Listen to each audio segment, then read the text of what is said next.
लेकिन एक सेकंड।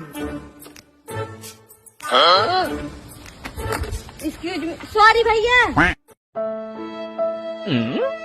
अरे देवा, ये गड़बड़ है बाबा। Thank you. It means allowance. अरे भैया तुम तो पढ़े लिखे लग रहे हो। हाँ, इसी कॉलेज से ग्रेजुएशन किया है। भैया मैं इसी कॉलेज से ग्रेजुएशन कर रही हूँ, मतलब मेरा फ्यूचर। तो रुको जरा।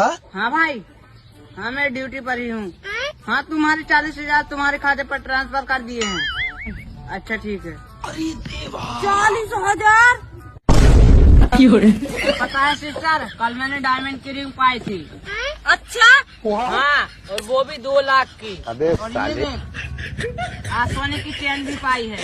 अच्छा फिर तो इसमें खर्चा ही नहीं है, प्रॉफिट ही प्रॉफिट।